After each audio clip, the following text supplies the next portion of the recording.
여러분, 길을 걷다 거울에 비친 자신의 모습을 문득 보았을 때, 혹은 누군가와 대화를 나누고 돌아오는 길에 이런 생각해 보신 적 없으신가요?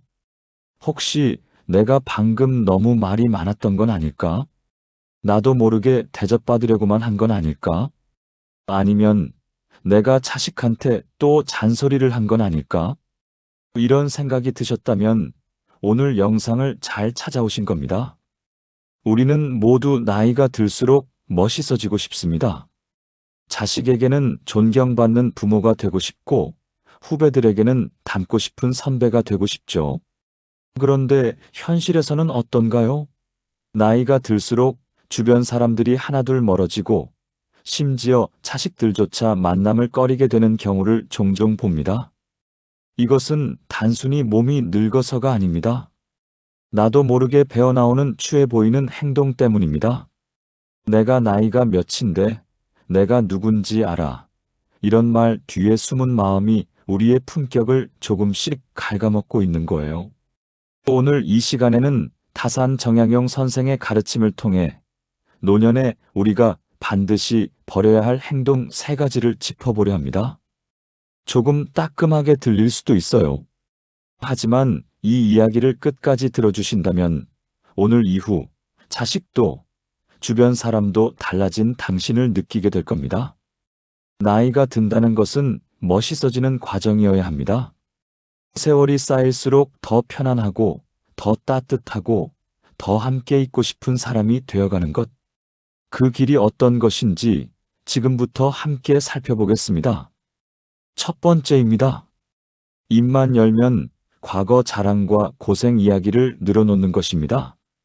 모임에만 가면 내가 옛날에는 마리아로 시작해서 결국 내가 너희를 어떻게 키웠는데 라는 이야기로 끝나는 분들이 있습니다. 처음 한두 번은 괜찮습니다.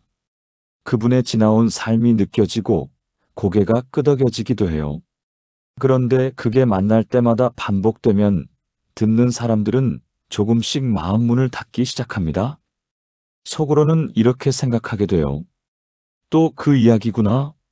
그리고 그 생각이 쌓이면 슬그머니 그 자리를 피하게 됩니다. 처음엔 핑계를 만들어 빠지다가 나중에는 연락 자체를 줄이게 되죠. 정약용 선생은 이런 말씀을 하셨습니다. 말이 많은 것은 잘못을 부르는 지름길이다. 특히 지나간 영광에 집착하는 것은 지금 내 삶이 초라하다는 것을 스스로 드러내는 것과 같다고요. 맞는 말입니다. 과거 이야기를 자꾸 꺼내는 것은 지금 이 순간 내가 가진 것이 없다는 뜻이기도 합니다. 반면에 지금 하고 있는 일, 요즘 관심 갖는 것, 최근에 새로 배우고 있는 것을 이야기할 수 있는 사람에게는 나이가 느껴지지 않아요. 오히려 함께 있고 싶어집니다. 그 사람 곁에 있으면 나도 뭔가를 얻는 기분이 드니까요. 제가 아는 분의 이야기를 드릴게요. 60대 중반의 남성분이셨는데 대기업 임원 출신이셨어요. 은퇴 후에도 만나는 사람마다 옛날 무용담을 늘어놓으셨습니다.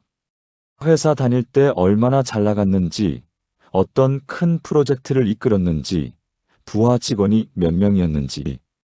처음에는 다들 고개를 끄덕이며 들었어요. 그런데 시간이 갈수록 사람들이 그분을 피하기 시작했습니다. 왜 그랬을까요? 그분의 이야기에 오늘이 없었기 때문입니다. 이야기 속에 사는 것은 그분 혼자였어요.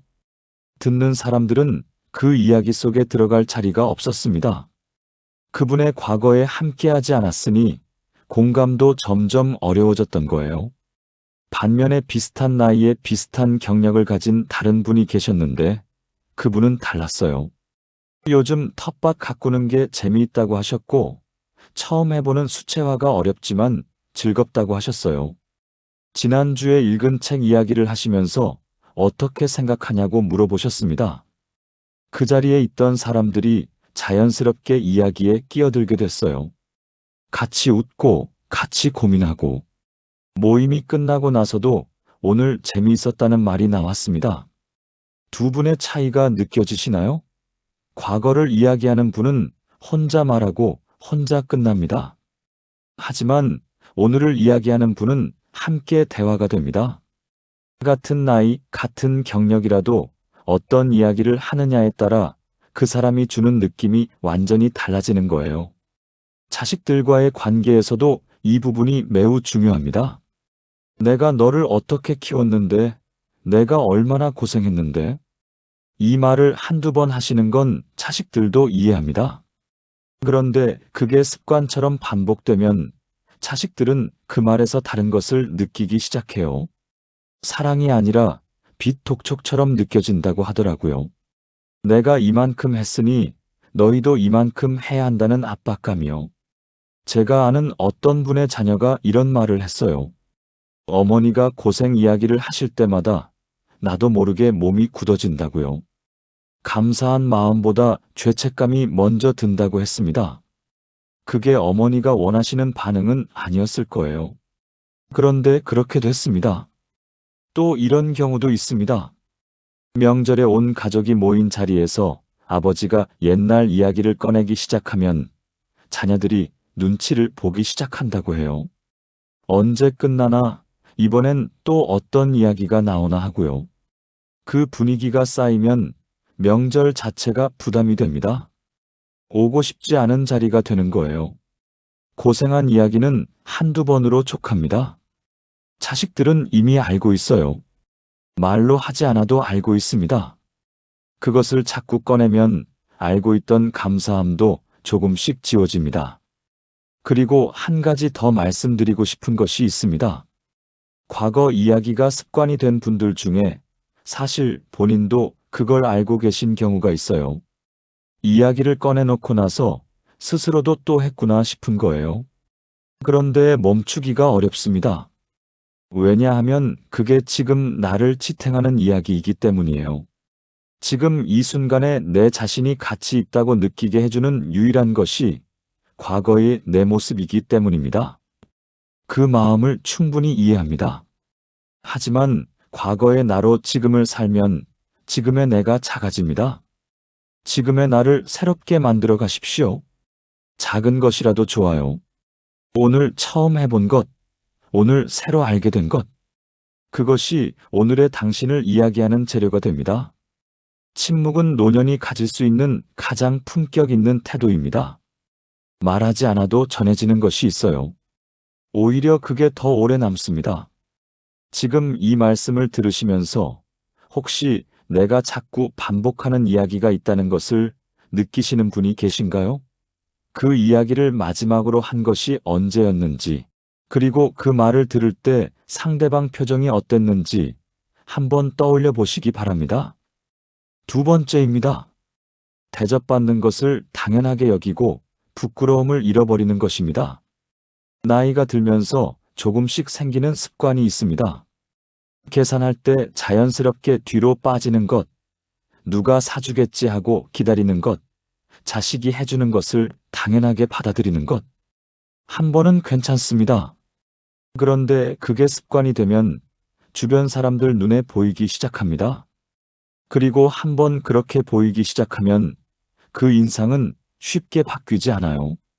정약용 선생은 부끄러움을 아는 것이 사람의 기본이라고 하셨어요. 그리고 노년에 이 작은 부끄러움을 잃는 것이 가장 먼저 품격을 무너뜨린다고 하셨습니다. 큰 것에서 잘못하는 사람보다 작은 것에서 습관처럼 얌체 짓을 하는 사람이 더 추해 보인다는 거예요.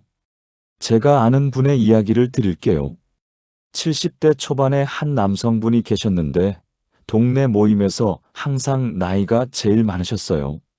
그분은 식사 자리가 끝날 때마다 화장실을 다녀오셨습니다. 그러면 어느새 계산이 끝나 있었어요. 처음에는 다들 넘어갔습니다. 그런데 그게 매번 반복되니까 모임 분위기가 조금씩 달라지기 시작했어요. 그분이 오시면 누가 오늘 또 내나 하는 눈치가 생겼습니다.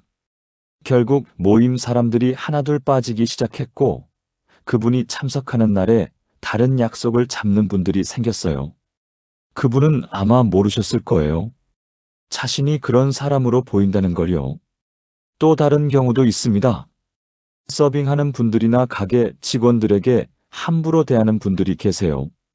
나이가 많다는 이유로, 손님이라는 이유로 반말을 쓰거나 높은 목소리로 이야기하거나 작은 것에 트집을 잡는 분들이요. 그런데 그 장면을 옆에서 보고 있는 자식들은 어떻게 느낄까요? 창피하다고 합니다. 그리고 그 다음번에는 그 자리에 함께 가기 싫어진다고 해요.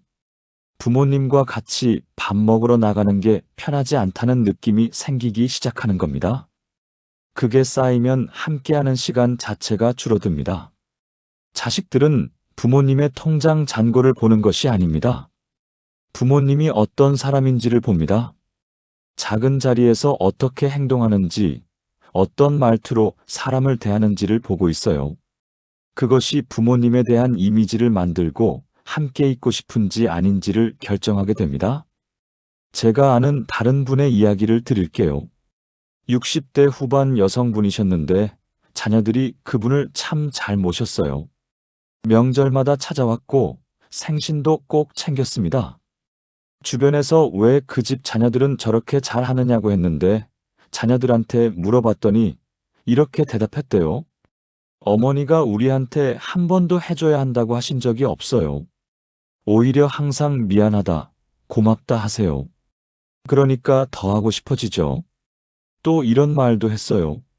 어머니랑 밥 먹으러 가면 항상 먼저 일어나서 계산하려고 하세요. 저희가 말려야 될 정도로요. 그러면 괜히 저희가 더 내고 싶어진다고 했습니다.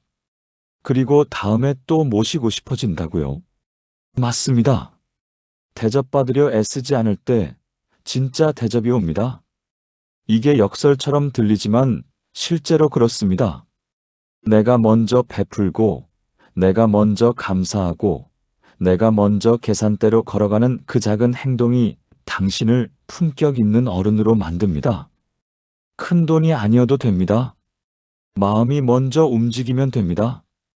그 작은 움직임이 주변 사람들에게 이 사람은 다르다는 인상을 만들어냅니다. 이런 분도 계셨어요. 50대 후반 여성분이셨는데 자식들한테 생신 선물이나 용돈을 받으면 꼭 이런 말씀을 하셨대요. 이게 얼만데 이런 걸 왜 사 하면서 받으셨다고 합니다. 그 말이 겸손하게 들릴 수도 있지만 자식들은 오히려 기운이 빠진다고 했어요.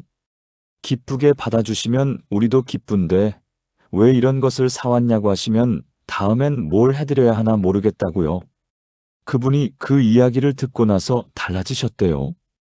그 뒤부터는 선물을 받으면 그냥 기쁘게 받으셨습니다. 정말 좋다. 이런 걸 어떻게 알았어? 고마워. 이렇게 하셨더니 자식들이 뭔가를 해드리고 싶은 마음이 오히려 더 커졌다고 하더라고요. 받는 것도 잘 받는 것이 예의입니다. 기쁘게 받아주는 것이 주는 사람에 대한 배려예요. 여러분 주변에 혹은 내 안에 이런 습관이 조금이라도 있다면 오늘부터 하나씩 바꿔보시기 바랍니다. 작은 것 하나가 달라지면 주변 사람들이 보는 눈이 달라집니다. 그리고 자식들이 부모님 곁에 있고 싶다는 마음이 자연스럽게 생겨납니다. 세 번째입니다. 충고라는 이름으로 남의 인생에 끼어드는 것입니다. 다 너 잘 되라고 하는 소리야. 내가 살아봐서 아는데. 이 두 마디로 시작되는 이야기가 있습니다.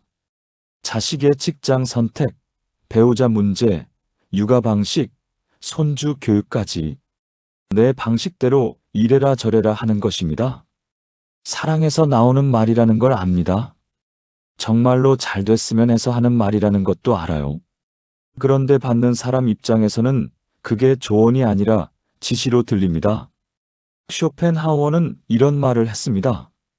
다른 사람의 자유를 건드리지 않는 것이 사람으로서의 품격이다. 내 경험이 정답이라고 믿는 순간 상대방의 삶을 무시하게 된다고요. 생각해보면 그렇습니다. 내가 살아온 시대와 지금 자식들이 살아가는 시대는 완전히 다릅니다. 직장을 고르는 기준도 다르고 아이를 키우는 방식도 다르고 관계를 맺는 방법도 달라요. 내가 옳다고 생각하는 방식이 지금 시대에는 맞지 않는 경우가 훨씬 많습니다. 그런데도 내 경험을 기준으로 자식들의 선택을 판단하고 틀렸다고 하면 어떻게 될까요? 자식들은 입 밖으로 말하지 않아요. 그냥 참습니다. 그러다가 조금씩 거리를 둡니다. 연락이 줄고 방문 횟수가 줄고 같이 있어도 중요한 이야기는 하지 않게 됩니다. 부모한테 말했다가 또 한 소리 들을까봐 아예 말을 안 하는 쪽을 택하는 거예요. 제가 아는 분의 이야기를 드릴게요. 70대 여성분이셨는데 자녀가 새로운 일을 시작하려고 할 때마다 반대를 하셨어요. 그게 되겠어? 요즘 그런 거 한다고 돈이 되나? 이런 말씀을 자주 하셨습니다. 처음에는 자녀도 설명을 하고 이해를 구했어요. 그런데 번번이 같은 반응이 오니까 나중에는 아무 말도 안 하게 됐습니다. 무슨 일이 있어도 먼저 말하지 않게 된 거예요. 그분이 나중에 이런 말씀을 하셨대요. 자식이 왜 나한테 아무것도 안 알려주는지 모르겠다고. 그러면서 서운하다고 하셨어요. 그런데 자식 입장에서는 말했다가 또 반대할까봐, 그 말이 상처가 될까봐, 그게 싫어서 아예 말을 안 하는 거였습니다. 이게 잔소리와 간섭이 만들어내는 결과입니다. 가장 가까운 사람이 가장 먼 사람이 되는 거예요. 또 다른 경우도 있습니다. 손주 양육에 자꾸 개입하시는 분들이 계세요. 요즘 부모들은 아이를 너무 약하게 키운다. 예전에는 이렇게 했다. 그렇게 하면 안 된다. 이런 말씀을 자주 하시는 분들이요. 며느리나 사위 입장에서는 어떨까요? 나름대로 공부하고 생각해서 아이를 키우는데 그것이 계속 부정당하면 그 공간에 있고 싶지 않아집니다. 처음에는 그냥 넘어가지만 그게 반복되면 마음이 다쳐요. 그러면 자연스럽게 방문 횟수가 줄게 되고 명절에도 이런저런 핑계로 오지 않게 됩니다. 제가 또 아는 분의 이야기를 드릴게요. 60대 후반 남성분이셨는데 아들 부부가 살림하는 방식이 영 마음에 안 드셨어요.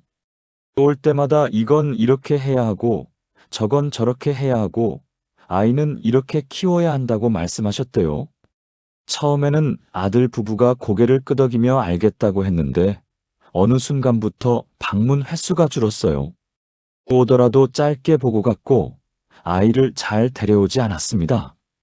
그분이 왜 손주를 잘 안 데려오냐고 아들한테 물어봤더니 아들이 솔직하게 말했대요. 아버지한테 가면 아이가 힘들어한다고. 뭘 할 때마다 안 된다는 소리를 들으니까 거기 가기 싫다고 한다고요. 그 말을 듣고 그분이 많이 속상하셨다고 합니다. 손주한테 그런 사람이었다는 게 충격이었다고요. 사랑하는 마음으로 했던 말들이 그 아이에게는 그렇게 닿고 있었던 겁니다. 정약용 선생은 자식들에게 보낸 편지에서 이런 말씀을 하셨어요. 자식이 스스로 결정하고 스스로 책임지도록 지켜보는 것이 부모가 줄 수 있는 가장 큰 믿음이라고요. 묻기 전에는 말하지 마십시오. 물어도 짧게 답하십시오. 그리고 자식이 선택한 것이 마음에 들지 않아도 그 선택을 존중해 주십시오. 그것이 사랑입니다. 내 생각을 강요하는 것이 아니라 그 사람의 길을 믿어주는 것이 진짜 사랑이에요. 자식이 부모에게 전화를 자주 하고 먼저 연락을 해오고 별일 없어도 보고 싶다고 찾아오는 것. 그게 언제 일어나냐 하면 부모가 내 말을 들어준다고 느낄 때, 내 선택을 믿어준다고 느낄 때입니다. 세 번째 이야기를 마무리하면서 한 가지 더 드리고 싶은 말씀이 있습니다. 간섭을 줄이는 것이 어렵게 느껴지시는 분들이 계실 거예요. 말하지 않으면 자식이 잘못된 선택을 할까봐, 내가 가만히 있으면 아무도 챙겨주지 않을까봐 걱정이 되시는 거죠. 그런데 이렇게 생각해 보시면 어떨까요? 자식이 내 말을 듣지 않아서 실패했다고 해봅시다. 그 실패에서 자식이 뭔가를 배웁니다. 그 배움이 그 사람의 것이 돼요. 그런데 부모 말을 들어서 성공했다면 그건 자식의 성공이 아닐 수도 있습니다. 다음번에 또 부모한테 물어봐야 할 상황이 되는 거예요. 자식이 스스로 결정하고 스스로 책임지는 사람으로 자라길 원하신다면 지금부터라도 한 발짝 물러나 주십시오. 그게 지금 이 순간 할 수 있는 가장 큰 사랑입니다. 잠깐 생각해 보시겠어요? 지난 한 달 동안 자식에게 충고나 조언을 몇 번이나 하셨나요? 그리고 자식의 이야기를 그냥 고개를 끄덕이며 들어주기만 한 것은 몇 번이었나요? 그 숫자가 어느 쪽이 더 많으셨나요? 이제 조금 더 깊이 들어가겠습니다. 존경은 구하는 것이 아니라 배어나오는 것입니다.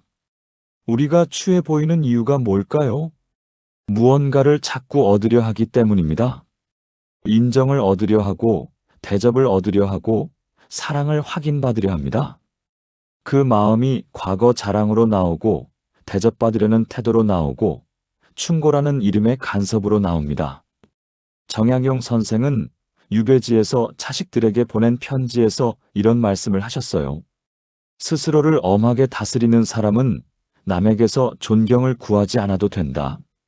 삶이 그 자체로 존경을 만들어내기 때문이다. 존경은 내가 만드는 것이 아닙니다. 남이 주는 선물입니다. 그리고 그 선물은 구한다고 오는 게 아니에요. 내가 어떻게 살고 있는지, 어떻게 말하는지, 어떻게 사람을 대하는지, 그것이 쌓여서 저절로 옵니다. 진정한 어른의 매력은 내려놓음에서 옵니다. 과거를 내려놓고 지금 이 순간을 사는 것, 대접받으려는 마음을 내려놓고 먼저 베푸는 것, 내 생각이 맞다는 고집을 내려놓고 상대방을 있는 그대로 인정하는 것, 이 세 가지를 조금씩 내려놓으면 주변 사람들은 자연스럽게 당신 곁에 머물고 싶어집니다. 노년의 아름다움은 화려한 것에서 오지 않습니다. 단정한 몸가짐, 정갈한 말투, 그리고 상대방을 편하게 해주는 넉넉한 마음. 그것이 자식들이 부모의 뒷모습을 보며 마음 깊은 곳에서 존경을 느끼게 만드는 유일한 방법입니다. 제가 아는 분의 이야기를 드릴게요. 80대 초반의 남성분이셨는데 동네에서 참 존경을 받으시는 분이었어요. 왜 그런가 봤더니 그분은 자기 이야기를 거의 하지 않으셨어요. 누가 찾아오면 먼저 어떻게 지내냐고 물었고 이야기를 들을 때는 끝까지 들었습니다. 충고를 하는 일도 거의 없었어요. 물어볼 때만 짧게 답하셨습니다. 그분 주변에는 젊은 사람들도 많이 왔어요. 그분과 이야기하고 나면 뭔가 정리되는 느낌이 든다고 했습니다. 그분이 대단한 말씀을 하신 게 아니에요. 그냥 잘 들어주셨을 뿐인데 사람들은 그것에서 위안을 받았습니다. 한 번은 이런 일도 있었어요. 젊은 사람이 고민을 털어놓는데 그분이 들으시다가 이렇게 말씀하셨대요. 그게 참 쉽지 않은 상황이겠다. 내가 잘 버티고 있는 거다. 그 한마디에 그 젊은이가 눈물을 글썽였다고 합니다. 해결책을 주신 것도 아니고 경험담을 늘어놓은 것도 아니에요. 그냥 공감을 해주셨을 뿐입니다. 그런데 그게 그 어떤 말보다 더 힘이 됐던 거예요. 그게 진짜 어른의 힘입니다. 많이 말하는 것이 아니라 잘 들어주는 것. 내 경험을 자랑하는 것이 아니라 상대방의 경험을 귀하게 여겨주는 것. 마지막으로 여러분께 드리고 싶은 말씀입니다. 오늘 이야기가 조금 아프게 들리셨을지도 모르겠습니다. 나도 그랬던 건 아닐까 하는 마음에 가슴이 철렁하셨다면 여러분은 이미 좋은 방향으로 가고 계신 겁니다. 진짜 추한 사람은 자신이 추한 줄 모르기 때문입니다. 자신을 돌아볼 수 있다는 것 자체가 품격입니다. 그 마음이 있는 한 얼마든지 달라질 수 있어요. 그동안 삶의 무게가 무거워서 나도 모르게 무언가를 움켜쥐려 했던 것들이 있으셨을 거예요. 인정받고 싶었고, 고마움을 받고 싶었고, 내가 옳다는 것을 확인받고 싶었던 마음. 그 마음이 잘못된 것이 아닙니다. 사람이라면 누구나 그런 마음이 있어요. 그 마음이 살아온 세월만큼 더 간절해지는 것도 자연스러운 일이에요. 다만 그것을 표현하는 방식을 조금 바꿔보시는 겁니다. 과거 이야기 대신 오늘 이야기를 해보십시오. 요즘 새로 시작한 것, 최근에 재미있었던 것, 어제 읽은 것 하나. 그것만 이야기해도 대화가 달라집니다. 듣는 사람이 함께 이야기 속으로 들어오게 됩니다. 대접받으려 하는 대신 먼저 베풀어 보십시오. 계산대에 먼저 걸어가고 문을 먼저 열어주고 감사합니다 한마디를 먼저 하십시오. 그 작은 행동 하나가 당신에 대한 인상을 완전히 바꿉니다. 충고하는 대신 들어주십시오. 자식이 이야기할 때 해결책을 주려 하지 말고 그냥 끝까지 들어보십시오. 들어주는 것만으로도 자식은 위안을 받습니다. 그리고 그 다음에 더 자주 연락이 옵니다. 이 세 가지만 조금씩 바꿔도 자식이 달라지고 주변이 달라집니다. 그리고 무엇보다 내 마음이 가벼워집니다. 움켜쥐는 삶은 힘듭니다. 내려놓는 삶은 가볍습니다. 그 가벼움이 당신을 더 멋있게 만들어줄 겁니다. 늦지 않았습니다. 오늘부터 시작하면 됩니다. 오늘 내용이 도움이 되셨다면 구독과 좋아요로 응원해주세요. 비슷한 고민을 하고 계신 분들께 이 영상을 나눠주시면 그분들께도 작은 도움이 될 겁니다.